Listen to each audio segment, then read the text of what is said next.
Diga comigo assim, a mesma paixão. Não, só quem está vivo. Vamos lá, hein? Respira fundo. Tá pronto? Tá preparado? Tá sim ou não? Hã? Uau, certeza?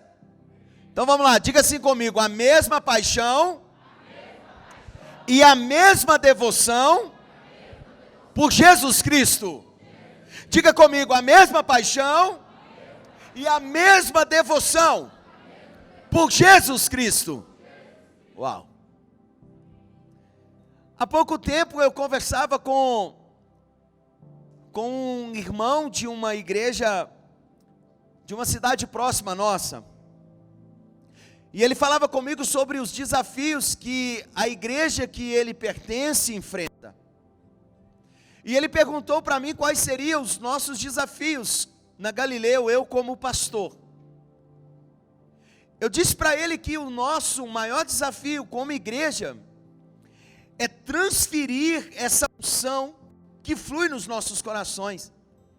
É impartir sobre os discípulos o fogo do Espírito que está incendiando as nossas vidas. E essa semana eu peguei me perguntando por que eu continuo falando de Jesus. Eu me perguntei por que eu continuo firmado na rocha. Eu me perguntei assim, Jâncer, por que você nunca desistiu? Por que você nunca pensou em ir embora? Por que você nunca pensou em voltar para o espiritismo? Para as tradições religiosas da sua família? Presta atenção. Por que você nunca rejeitou esse negócio de ir para a igreja? Esse negócio de ler Bíblia, esse negócio de pregar o Evangelho? E a minha resposta, que eu procurei dentro das minhas entranhas, dentro do meu ser interior, é que eu carrego a mesma paixão e a mesma devoção por Jesus desde o princípio. Então preste atenção, eu não acredito em verdadeiros cristãos que perdem o primeiro amor. Eu não acredito nisso. Porque eu nunca perdi, a minha paixão, a minha devoção por Jesus. Todos os dias eu quero amar Ele um pouco mais. Todos os dias eu quero contemplar a sua beleza. Todos os dias eu quero me conectar com Ele. Todos os dias, eu quero me envolver com Ele. Todos os dias eu quero ser capturado por Ele. E quando a gente vê pessoas instáveis na fé, vamos lá. Quando a gente vê pessoas vivendo uma estabilidade espiritual, um dia eles querem Deus, 2 dias eles querem viver nas suas paixões devassas. Eu não consigo entender se essa pessoa foi queimada por Jesus, foi tocada pelo Cristo. Porque quando eu leio a Bíblia, todas as pessoas que encontraram com Nazareno viveram uma transformação radical. Então eu não consigo entender, nós que dizemos que somos crentes, entrarmos por esses portões, e não cultuarmos a Deus de verdade, sermos parecidos como túmulos, sepulcros caiados, bonitos por fora, perfumados, adornados, com um brinco, com uma pulseira, com uma camisa top, com um boné top, mas dentro o nosso coração está distante do Cristo. Mas hoje Ele vai te capturar nesse lugar, hoje Ele vai te atrair de volta.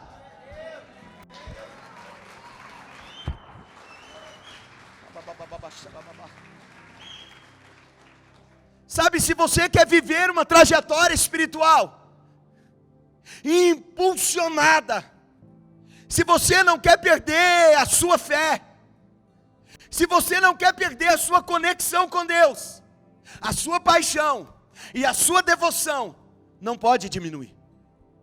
O que é a paixão, pastor? É o combustível, é aquilo que nos move, é aquilo que nos faz, sair de um lugar para outro lugar. A gente não vem na igreja porque tem uma pregação. A gente não vem na igreja porque tem um louvor. A gente vem porque é apaixonado com o dono da igreja. Você está pegando isso aí, sim ou não? Tem alguém vivo aqui hoje, sim ou não? Vamos lá, alguém comigo, pelo amor de Deus. E o que é devoção, pastor? Devoção é o resultado da sua paixão. Devoção é uma ação que você revela no seu cotidiano. Porque dizer que está sentindo Deus dentro da igreja é muito fácil. Eu quero ver você sentir Jesus dentro do seu carro. Eu quero ver você sentir Jesus, cara. É quando você estiver tomando um banho, cara. Eu quero ver você sentir Jesus quando você estiver, sabe, assistindo um louvor na televisão e de repente você cair em lágrimas. Eu quero ver você realmente sentir Jesus quando você estiver na empresa, trabalhando. E de repente alguém passar perto de você e dizer, eu me arrepiei todo. E você vai dizer assim, seja bem-vindo à loucura do Evangelho de Jesus. Sabe, vir para a igreja é muito bom, cara. Mas ser a igreja é melhor ainda. Participar de um culto é maravilhoso, mas ser o próprio culto de Deus é melhor ainda. Você está comigo? Não, tem alguém aqui ainda? Sabe, a nossa paixão, a nossa devoção por Jesus são os agentes responsáveis que manterão o nosso coração incendiado pelo reino de Deus. Então, o que eu prezo é essa paixão e esse fogo dentro de mim por Deus, porque eles são os combustíveis necessários para que eu continue na minha caminhada de fé. São mais de 30 e tantos anos, cara, quase 35 anos, servindo a Jesus, apaixonado por Ele, queimando por Ele. Cara, quantas vezes eu me peguei caído no banheiro, cara, em lágrimas. Quantas vezes eu tive que parar meu carro numa rodovia, quando eu viajava como vendedor, cara. Porque Jesus chegava e se sentava no banco do lado, cara. Quantas vezes eu vinha para a oração e eu não queria ir embora, porque Jesus chegava, cara, e eu queria passar a noite toda com Ele. Uau, quantas vezes eu levantei de madrugada, porque eu sentia Jesus no meu quarto, me chamando, venha para um momento de intimidade, cara. Se a gente quer seguir por um caminho repleto de revelação, se você não quer viver na mesma, sabe, estagnação que muitos estão vivendo, se você não quer viver na mesma paralisação que muitos cristãos estão, você tem que aumentar a sua paixão e a sua devoção por Jesus. Pastor, como que eu aumento a minha devoção e a minha paixão por Cristo? Se envolvendo com Ele. Não sendo um frequentador de igreja, porque a igreja não é um lugar para você frequentar, a igreja é um lugar para você pertencer. A igreja não é um lugar que você pode vir sabe, de forma momentânea, alguns momentos, algum dia na semana, não. A igreja é um organismo que você precisa desenvolver na sociedade, no seu casamento, no seu trabalho, na sua parentela, naquilo que você pratica, naquilo que você gosta de fazer. Você compreende, sim ou não? Sabe, se a gente quer viver essa revelação do reino de Deus, nós precisamos sair do raso. A minha pergunta para você é o seguinte, escute. Qual é o nível das águas do Espírito de Deus em você? Quando você olha para a sua vida, quando você olha para você, preste atenção. Aonde estão as águas do Espírito? Na sola dos pés? No tornozelo? No joelho? Na cintura? Nos lombos? Ou você está submerso pelas águas do Espírito? Tem pessoas que contentam só molhar os pés. Outros são desesperados, querem tomar banho logo, quer mergulhar logo nos rios do Espírito. Hoje eu quero te convidar a mergulhar, cara. Hoje eu quero te convidar a entrar dentro dessas águas do Espírito e ser encharcado pelo Senhor. Viver coisas grandes que você nunca viveu na sua vida.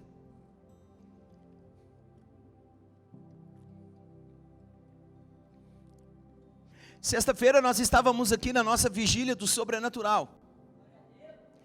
Cara, o céu desceu aqui nesse lugar. Foi difícil alguém ficar parado, ficar de pé. E eu vou citar você, Felipe, ok?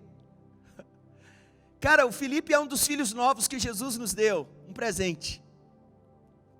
E o Felipe, desde quando ele entrou na vigília, cara, ele não parava de ser incendiado pelo Espírito de Deus, ele chorava copiosamente. E alguns veio orar por ele, e ele cheio de Deus, vivendo uma abundância do Espírito. Foi a primeira vez dele em uma vigília evangélica. Acabou a nossa vigília, ele foi embora, e quando foi ontem nós nos encontramos aqui na igreja. E ele falou algo, cara, que marcou a minha vida. Ele disse: pastor, quando eu entrei aqui na sexta-feira na vigília, sabe, me deu uma vontade de começar a orar, e eu comecei a orar, e eu só dizia: Jesus, eu estou abrindo meu coração para o Senhor. Cara, isso me quebrou por dentro, porque quantas vezes a gente vem para a igreja, e a gente dá algumas partes do nosso depósito, da nossa casa para Ele, mas a gente nunca dá o nosso coração. A gente quer que Jesus vai, sabe aonde ficam os nossos boletos, os nossos problemas. A gente quer que Jesus vai na nossa despensa, porque está faltando a farinha, está faltando a picanha. A gente quer que Jesus entre na nossa casa, mas que Ele vá, sabe, na nossa vida emocional que está uma... Mas a gente não quer que Jesus entre no coração, porque se Ele entrar no coração, você perdeu tudo para ganhar o Cristo. E isso é mentalidade de filho e de discípulo. Mas quando a gente quer que Jesus entre em ambientes, a gente ainda quer ter o controle, ainda quer termos a chave da casa. Mas cara, está levantando uma nova geração que vai dizer: entra e fica à vontade na minha casa, pois a casa é sua, Jesus.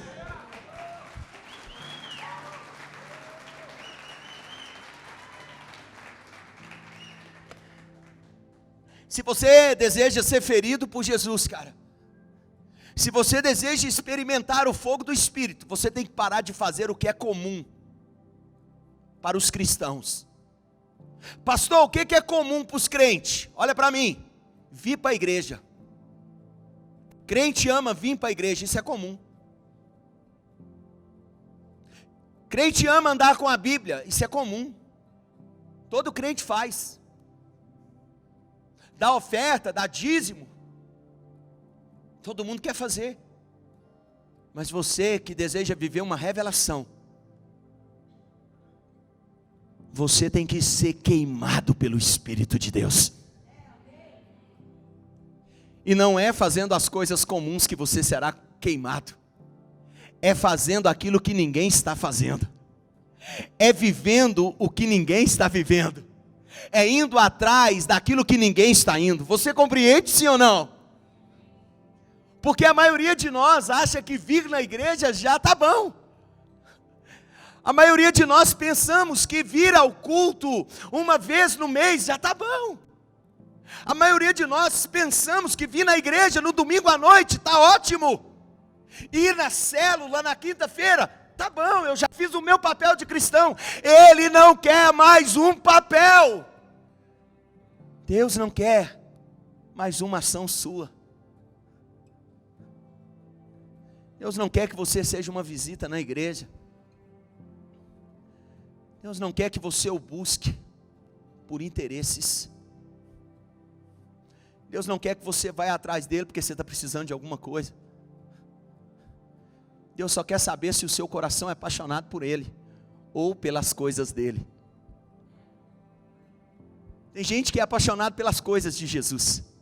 Eu quero isso, eu quero aquilo, eu preciso disso, porque sabe que Ele pode fazer. Mas são poucos que não estão querendo as mãos, está querendo a face de Jesus. Se você deseja viver uma vida repleta de glória, você deve sair do natural e entrar no sobrenatural. E isso é pessoal, isso é com cada um de nós. Essa busca, essa fome não tem nada a ver com o seu irmão da direita, com o seu irmão da esquerda, o irmão que está à frente, o que está atrás. Essa busca, essa fome incessante por Deus não tem nada a ver com a sua esposa, não tem nada a ver com os seus filhos. É a sua decisão de vida. Eu escolho Deus e ponto final. Eu escolho o Espírito Santo e ponto final. Eu escolho Jesus e ponto final. Sabe, mas os falsos cristãos, eles sempre vão prestar um falso culto a Deus. Eles sempre vão prestar uma falsa adoração. Porque o seu culto e a sua adoração está baseada, está pautada naquilo que ele acha que merece receber de Deus e aquilo que ele acha que Deus merece receber dele.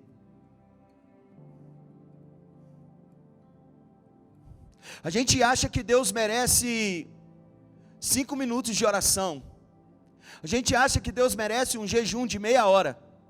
A gente acha que Deus merece um dízimo, uma oferta sem coração, sem alegria, feita por obrigação, feita por medo, devolvida porque você foi constrangido no culto. Não, Jesus não está atrás disso, cara.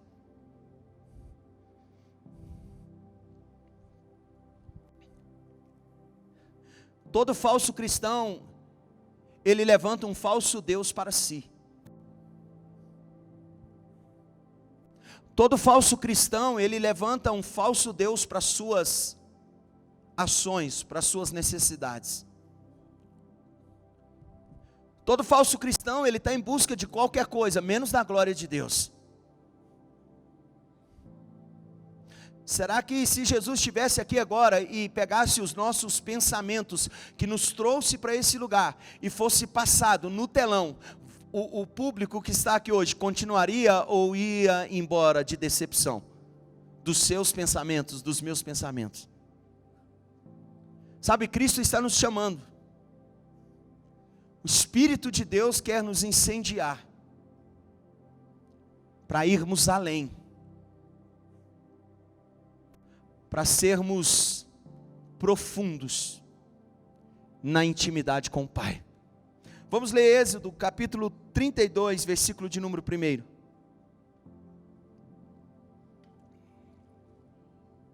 Êxodo 32, 1.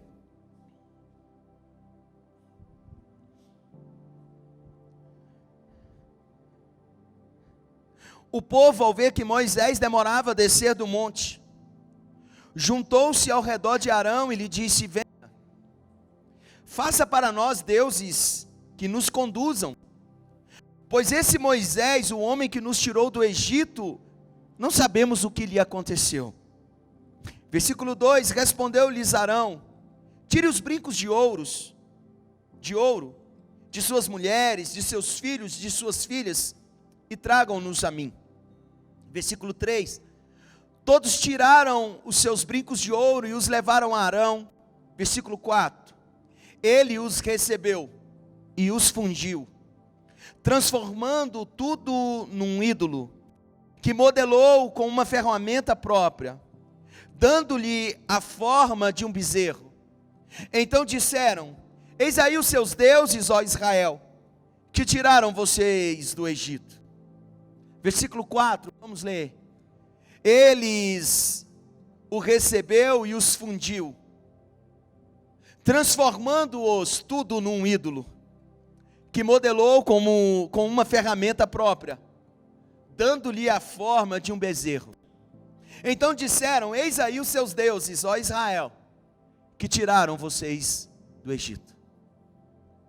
Todo falso cristão, ele vai modelar um Deus segundo as suas paixões. Todo falso cristão vai querer manipular Deus. Todo falso cristão quer fazer de Deus marionete. O senhor sabe por que eu afastei da igreja? O senhor sabe por que eu não vou no culto hoje? O senhor sabe por que eu resolvi me entregar às drogas? O Senhor sabe porque eu resolvi me entregar às patifarias do mundo. O Senhor sabe disso. Falsos cristãos, eles erguem um Deus fraco para eles. E eles são chantagistas. Todo falso cristão é chantagista. Ó Deus, eu vou na igreja hoje, mas eu quero essa bênção. Todo falso cristão, ele diz assim: olha, eu vou dar R$1.000 de oferta ou de dízimo, mas eu quero que o Senhor faça isso para mim. Todo falso cristão, ele tenta manipular Deus. Então, quando a nação israelita se afasta da essência do reino de Deus e do verdadeiro Deus, eles agora criam um Deus segundo os seus padrões egoístas, pecaminosos. E eles fundem um Deus, eles criam um Deus segundo as suas vontades. Esse povo, eles ficaram no Egito por mais de 400 anos. Cerca de 4 séculos e meio. Deus levantou Moisés para libertá-los. Moisés vai agora no Egito e liberta o povo de Deus. E todos vocês já ouviram falar sobre as 10 pragas do Egito. E Deus liberta aquele povo da escravidão, do sofrimento, da humilhação. E quando Deus agora está os levando para uma terra de promessa, eles estão em um período de transição. Eles agora começam a rejeitar o verdadeiro Deus. E o grande problema é que toda pessoa que se afasta de Deus, do verdadeiro Deus, ele vai seguir um falso Deus. Sabe quem é o seu falso Deus quando você se afasta da igreja? A sua depressão, a sua doença, os seus amigos, os vícios. Por que, pastor, o senhor disse que eles são os falsos deuses? Porque eles exercerão poder sobre a sua vida. Você não vai vir para a igreja porque você está tristinho. Você não vai vir para a igreja porque você fumou porque você se entregou. E o falso Deus vai dizer: realmente você não pode fazer isso. Você não pode se aproximar de Deus. Você não pode voltar para a igreja porque você é um pecador miserável. E você vai dando ouvido ao seu falso Deus. E a sua vida vai virando uma degradação existencial. Quando você se afasta de Deus, você se volta para um falso Deus. Então, por isso que eu deixo o meu coração ser consumido pelo fogo do Espírito, pela paixão, pela devoção. Eu não correrei risco de adorar um falso Deus, porque eu estou ferido de amor pelo verdadeiro Deus. Então nada me tira daqui. Nada me tira do reino de Deus. Eu não busco coisas. Eu não estou interessado no que o mundo pode me dar, porque Ele já me deu tudo. O que eu precisava, Ele fez por mim na cruz. Um dia eu vou estar diante dEle. Um dia eu vou sentir o seu cheiro. Um dia eu vou olhar na sua face. Um dia eu vou ouvir a sua voz. E eu saberei que foi Ele na cruz que me salvou. Então nada que o mundo quer me dar é maior, é melhor, é mais suficiente daquilo que Ele já me deu. Então toda vez, Psiu, levante sua cabeça.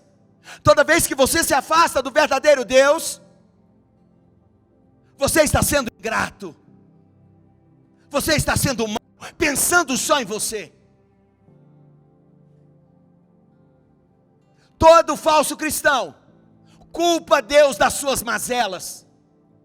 Todo falso cristão culpa Deus dos seus problemas que Ele próprio criou.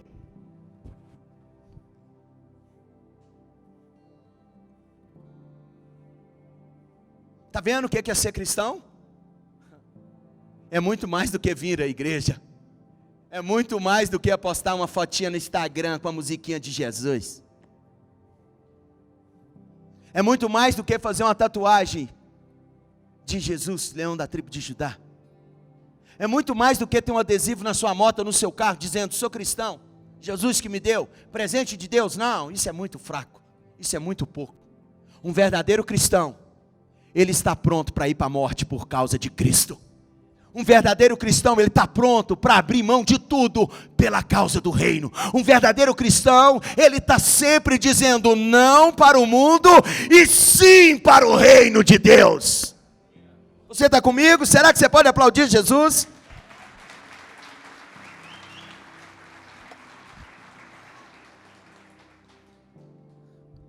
No Monte Sinai, enquanto uma multidão estava descendo e se curvando diante de uma idolatria, Deus levantou um remanescente chamado Moisés, que decidiu ir na contramão da multidão. Moisés não estava preocupado se ia perder seguidor no Instagram. Moisés não estava preocupado se quando descesse alguém ia querer tirar uma selfie com ele. Moisés não estava preocupado se alguém ia querer um autógrafo dele. Moisés estava preocupado em sair do nível baixo da terra e subir para um lugar aonde a glória de Deus estava. Mas nós não decidimos Jesus por causa do namorado. Não decidimos Jesus por causa das amizades. Não decidimos Jesus porque estamos com medo do que as pessoas vão falar. Cara, que me chame de louco, fanático, sabe, que me chama de qualquer coisa. Eu estou pronto, cara, eu estou pronto para assumir Jesus para uma multidão. Você compreende isso, sim ou não? Enquanto uma multidão vai dar meia volta e vai regredir na fé, Deus está levantando os remanescentes. Homens apaixonados, mulheres apaixonados pelo Senhor. Homens de uma só coisa, homens de uma só intenção, homens de uma só vontade, de um só desejo. Pastor, mas isso não é loucura? Não. Pastor, mas isso não é legalismo? Não. Pastor, mas isso não é religiosidade? Não. Eu não estou dizendo para você morar na igreja. Eu não estou dizendo para você parar com isso ou com aquilo. Eu estou dizendo para você se posicionar como filho de Deus verdadeiramente.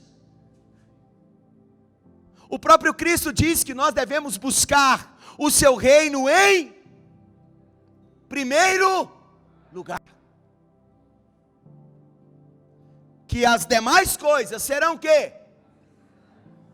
Jesus disse, ele nos garantiu, busquem em primeiro lugar o reino e a sua justiça. Então, a primazia, o que é primordial, o que é primário nas nossas vidas como cristão, é buscar o reino de Deus. Secundário, buscar as nossas coisas, correr atrás daquilo que a gente quer conquistar. Pastor, eu não posso correr atrás das minhas coisas. Se você estiver trocando o reino de Deus, você está cometendo pecado. Se o reino de Deus não estiver em primeiro lugar no seu casamento, na sua paternidade, na sua relação social, na sua relação financeira, você está cometendo pecado.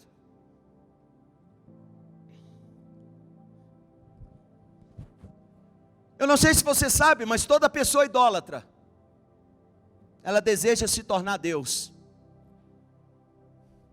Toda pessoa idólatra, ela está de forma subliminar, dizendo, eu quero ser Deus. Você já viu pessoas que manuseiam os seus ídolos? Eles pegam os seus ídolos em uma estante, passam uma flanelinha para tirar a poeira, e eles levam os seus ídolos para um outro lugar, e diz assim, olha, você vai ficar aqui. Então, mais poderoso é aquele que está conduzindo do que aquele que é conduzido. Então, toda pessoa que está manuseando os seus ídolos, eles estão dizendo, eu quero ser Deus, vai ser do meu jeito. E o próprio escritor, em Salmo 115, diz que todos que os adoram se tornam semelhantes a eles.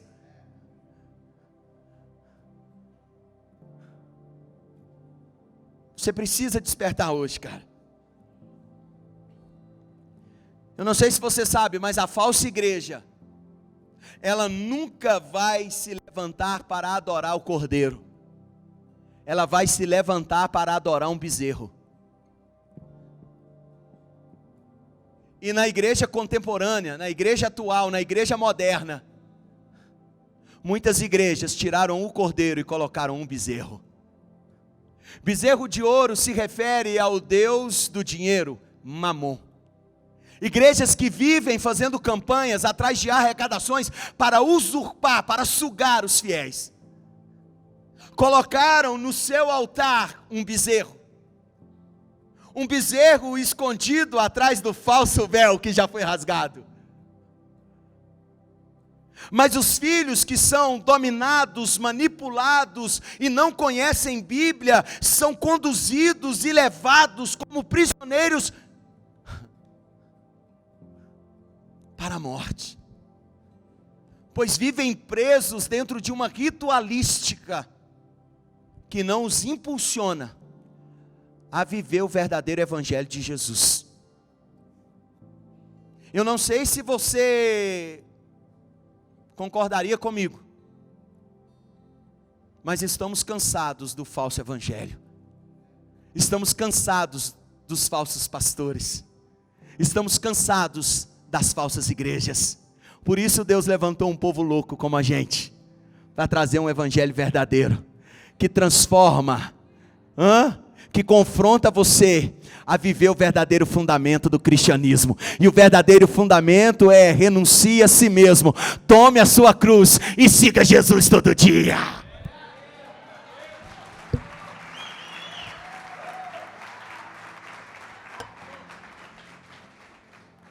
A igreja que está sem paixão, sem devoção, ela vai arrancar Jesus, ela vai fechar a porta para Jesus. Quando a gente lê em Apocalipse, quando lemos em Apocalipse, Jesus dizendo: eis que estou à porta e bato. Sabe o que Jesus está dizendo em Apocalipse? Me tiraram da igreja, me colocaram de fora. Jesus revelou para João, há mais de 2000 anos, que haveria uma igreja que o colocaria para fora, mas Deus tem levantado essa igreja, a nossa Galileu, para abrir as portas e preparar um trono para Jesus se assentar. Aqui ele não vai ficar de fora, aqui ele é o convidado especial. Aqui ele tem toda a liberdade, aqui ele pode tocar em cada um de nós, porque a gente está pronto para receber ele, a gente está pronto, a gente quer ele, a gente quer ser tocado por ele aqui. Vamos, alguém, se é para Jesus, mais forte. Sabe por que a falsa igreja coloca Jesus para fora? Porque elas querem erguer um Jesus segundo as suas necessidades, as suas conveniências. Então hoje Jesus, Ele quer despertar você hoje, para você nunca se reunir como corpo congregacional, por causa de uma necessidade, porque você não tem necessidade de nada, porque Cristo já preencheu a sua vida naquilo que você precisava. Se está tendo alguma falta, se está tendo alguma necessidade, você não tem mentalidade de filho e não se posicionou como herdeiro de Deus.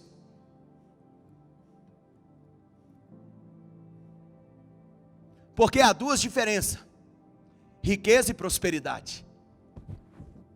Riqueza é ter, prosperidade é desfrutar.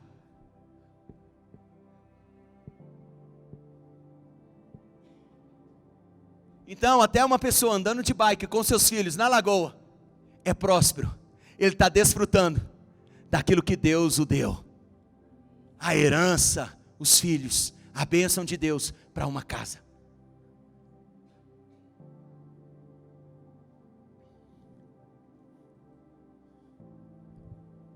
Apenas os verdadeiros discípulos, apenas a verdadeira igreja, ela está em busca de uma só coisa: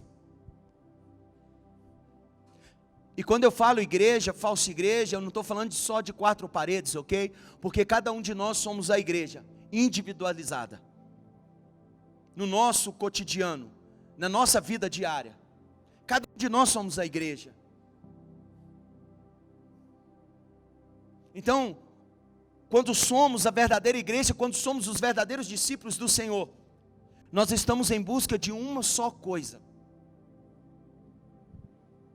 a presença manifesta de Jesus na terra.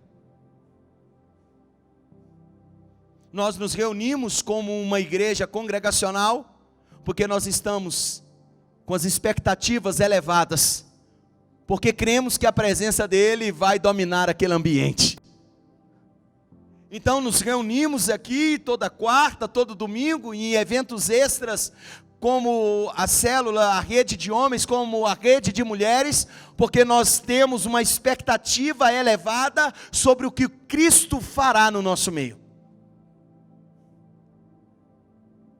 E quando nós estamos com a nossa expectativa elevada sobre o que Cristo fará, Cristo sempre irá nos surpreender. Nós nunca seremos decepcionados. Porque Deus não é Deus apenas só de necessidade. Deus é Deus de surpresa. E o que Deus mais gosta de fazer é surpreender o seu povo.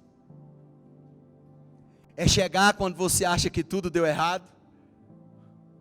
É mudar a sorte quando tudo foi por água abaixo. É jogar a corda quando você está no fundo do poço. É multiplicar a farinha quando ela está acabando.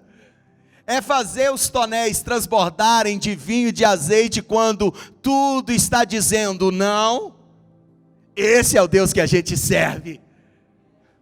Se for preciso, Ele manda os corvos, os passarinhos levar o alimento para nós.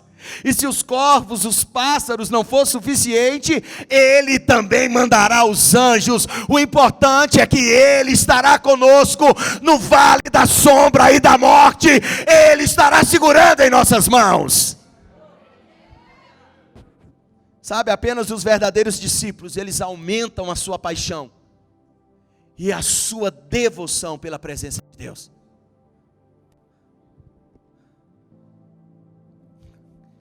Cara, minha mãe é um exemplo de fé para mim. A minha mãe foi a primeira a converter lá em 1988, de uma família toda espírita, toda derrotada. E era praxe eu, adolescente, chegar em casa: mãe, e ela não estava em casa. De repente eu escutava, e eu ia seguindo o som daquela voz, e eu encontrava a minha mãe no quintal, de joelho, orando a Jesus. Quantas vezes a oração da minha mãe me constrangeu. Quantas vezes eu chegava, minha mãe estava com um livro lendo, com uma caneta, fazendo anotações, e de repente ela compartilhava sobre Cristo, sobre os milagres de Jesus comigo, e o meu coração fervilhava de amor e de paixão por Jesus. Eu queria viver o que a minha mãe queria, o que minha mãe estava vivendo. Quando você tem uma paixão elevada, quando você tem uma devoção por Cristo, você não é influenciado, você influencia pessoas. Quando o seu coração está embrasado pelo fogo do Espírito, ninguém apaga o seu fogo, pois quem chega perto é queimado pelo fogo que está dentro de você. Você compreende, sim ou não? O nosso clamor como discípulos de Jesus é um só: aumenta a nossa fome e aumenta a nossa sede. Queremos mais. Não contentamos com migalhas, não contentamos com fragmentos, não contentamos com conta-gotas. Queremos que o Senhor abra uma cachoeira e derrame as águas do Espírito sobre nós. Queremos que um vulcão entre em erupção e derrame sobre nós um rio de fogo. Então você só tem duas opções quando você se torna discípulo de Jesus: ou você é queimado pelo rio do fogo do Espírito, ou você é encharcado pelo rio das águas do Espírito.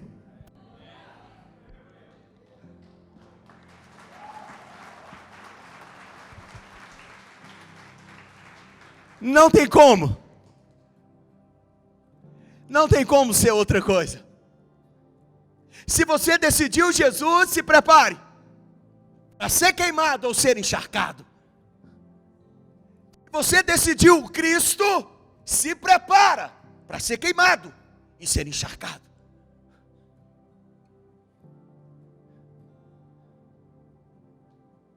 Deus está levantando os remanescentes nesse tempo.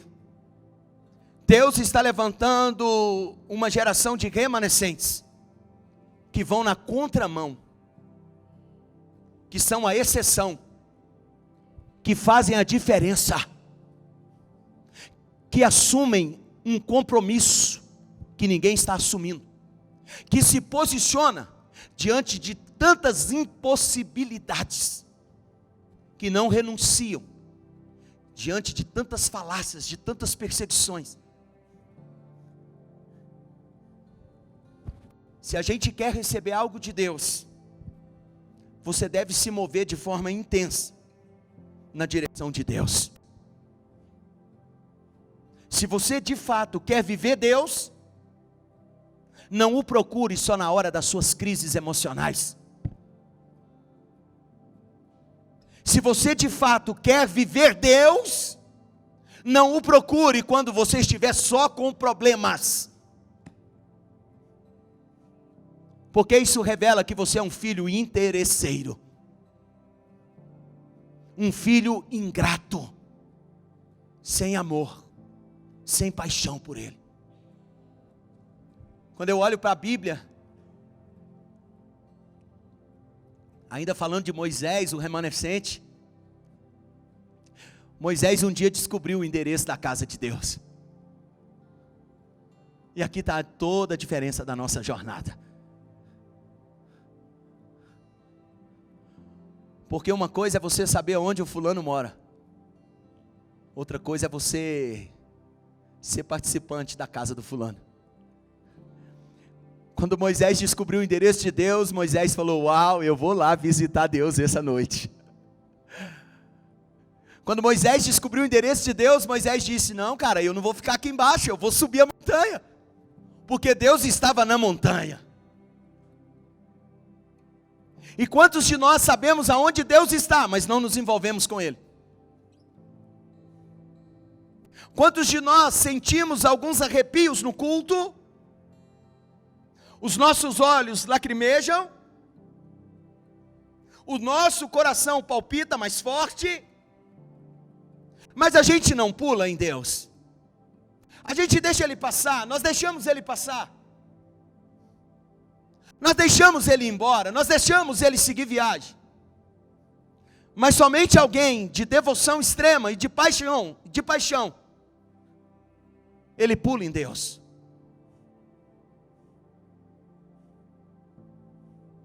Ele não deixa Deus ir embora igual Jacó. Eu preciso de um milagre. Me dê a minha bênção. Toca na minha vida. Senão eu não deixarei você embora. Deus vem com muitas coisas. E a gente se contenta com um pirulito. E olha que não é o pirulito do Chaves. É um pirulitinho, michuruca, feito de bala cascalha. A gente contenta com poucas coisas. E Ele tem um baú de tesouro para nos dar. Ele quer nos agraciar com a sua glória. Mas nós nos contentamos com alguma oração, com alguma profecia. Deus está querendo nos levar além, mas a gente ainda é o crente infantil da caixinha de surpresa, de promessa, da caixinha de promessa, é de surpresa também, aquele trem lá. E aí você vai na casa do crente, tem lá na sala, bem na estante, uma caixinha de promessa, cheia de papelzinho, vermelho, amarelo, azul, verde, roxo, branco. E de repente você abre a caixinha de promessa e fala: eu vou ver o que Deus quer falar comigo. Meu irmão, você pode pegar 300 papeizinhos, só sairá coisa boa. Não vai dar errado. Mas quando a gente abre a Bíblia, e Deus diz para nós: negue-se a si mesmo, Não. Deus falou para o Jean. Deus falou para o Wilson. Não, foi para mim que Deus falou isso. Quando Deus usa o pastor, o profeta, para ir, sabe, nos seus tesouros secretos, que estão sendo corroídos pelas traças, pelo pecado, e de repente o pastor vai ministrando, e parece que ele sabe da sua vida, ok? Parece que Deus revelou tudo.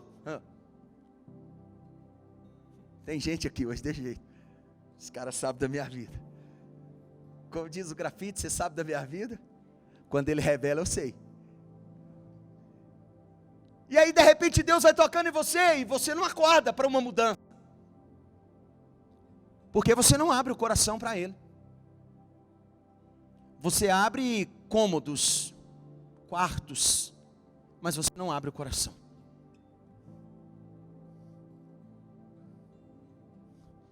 Moisés descobriu o endereço de Deus e Moisés subiu para ver Deus.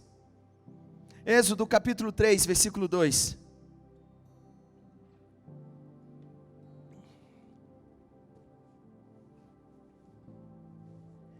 Ali o anjo do Senhor lhe apareceu numa chama de fogo, que saía do meio de uma árvore, de um arbusto chamado sarça. Moisés viu que embora a sarça pegasse fogo, ela não era consumida. 3. Moisés disse: que impressionante. Será por que a sarça não se queima? Eu vou ver isso de perto. Quando a gente quer encontrar Deus, quando você está indo atrás de Deus, você não pode ter medo de se arriscar. Você não pode ter medo de se queimar. Moisés não teve medo do fogo que consumia aquele arbusto. Quando nós nos reunimos como igreja, você não pode ter medo do fogo que está aceso nesse lugar. Você tem que tocar nesse fogo hoje. Você está em um domingo em chamas, hoje é dia de tocar no fogo. Se você não tocar no fogo, o fogo vai tocar em você. Se você não decidir ser queimado, o fogo já decidiu queimar você. Você está comigo? Você está comigo? Precisamos nos mover em direção a Deus. Homens de paixão e de devoção, eles se tornam caçadores de Deus. Caçadores de Deus, eles não se contentam com a história do passado sobre Deus. Caçadores de Deus se alegram com o que Deus fez no passado. Mas como Indiana Jones, eles estão em busca de saber aonde Deus está agora, nos dias atuais. Caçadores de Deus não ficam presos no passado. Ah, pastor, pastor, uma vez eu era cheio de Deus na igreja. Pastor, eu era líder de jovens. Pastor, eu já fui até ministro de louvor. Pastor, eu até já dei aula para as crianças. Não, isso não é caçador de Deus. Isso é um crente museu, que vive do passado. Crente de paixão e devoção, cristão de paixão e devoção, ele está pegando tudo e formando um mapa que o levará para perto de Deus. Eu quero ler o último texto com vocês. Êxodo 33, 18.